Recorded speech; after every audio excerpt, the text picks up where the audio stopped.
The referees are coming over and they're looking. Oh, he's going right to the bench. Maybe the referee thinks it's in too. Video reviewed is Jeff Fulton, but the referees Marco Hunt and Derek Shepard will both take a look at this. I'm sure the ESPN UHD cameras will pick this up pretty clearly. If this puck, in fact, went through the net, it was a shot on goal. The entire crowd, who again is looking right at the net, reacted as if it went in. Here's the wrist shot. Won't be able to tell by that angle. We'll probably need the overhead view if we have that at this end to see. Here it is. This will tell us if it went in or not. Here's the shot. That went through the net. That went in. That went through the net. That will be a goal. That's a goal.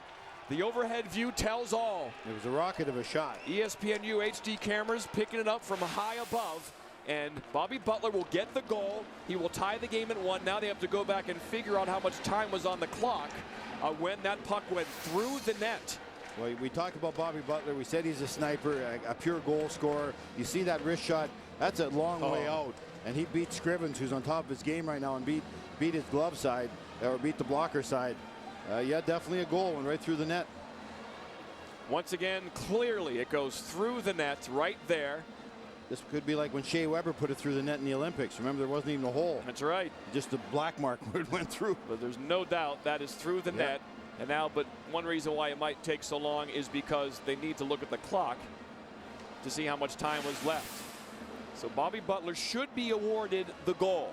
That shot right there, one reason why, what I was told, 7 NHL teams are looking at this free agent.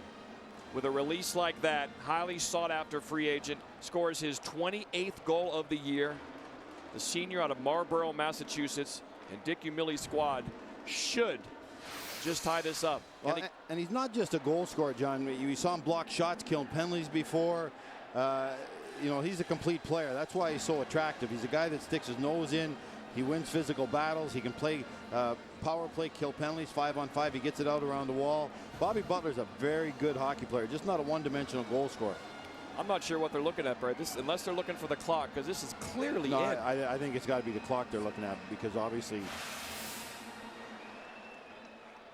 And you know what? Goal scorers know when they put it in. You're right. When Bobby Butler put his arms up, they know that. It was strange. The whole crowd who looking right down that line, and Butler, like you said, a goal scorer knows when it went in. Gretzky used to look at stuff and he would say this happened, this happened, this happened. And you can see they're still looking. I can see now looking over the official's shoulder. They're looking at the overhead monitor to see if it went in. I can't believe they can't realize that is so in. But I guess they're just making sure. But well, our job doesn't hinge on us being right, John. So probably because it does, they want to look at 2 or 3 times.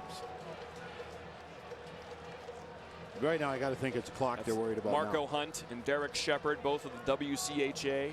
Dick Umili in the crowd, looking over across the ice, waiting for the point to center ice, which should come New Hampshire's way, which would tie this game at 1. This would be the first goal allowed by Ben Scrivens in 12 periods. Dick knows it's a goal, or he'd be a lot more animated. I guarantee you that. Mike Schaefer taking the time to coach. Mike knows too. Mike knows it's a goal. Now he's got a 1-0 game. It's a 1-1 game now with 22 minutes left.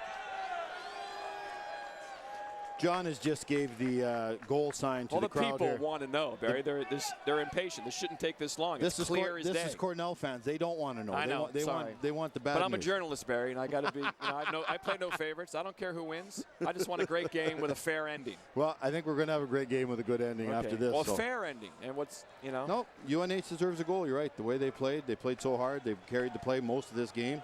Of course, we had the situation last year in our tournament, not our game, but in the NCAA tournament regional like 5 action. minutes. Right, because the play continued so long.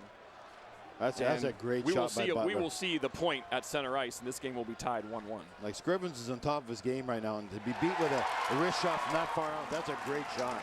So Bobby Butler ties the game at 1. UNH has played very well. Shots on goal have gone in Cornell's favor this period, but at some point they deserve that kind of outcome. They played well, and they've tied the game at 1 as they try to find the hole now. That's how hard the shot went. And it is strange that it did go through. There's something about this netting I don't like, Barry. I got to tell you, it fooled me in the first period.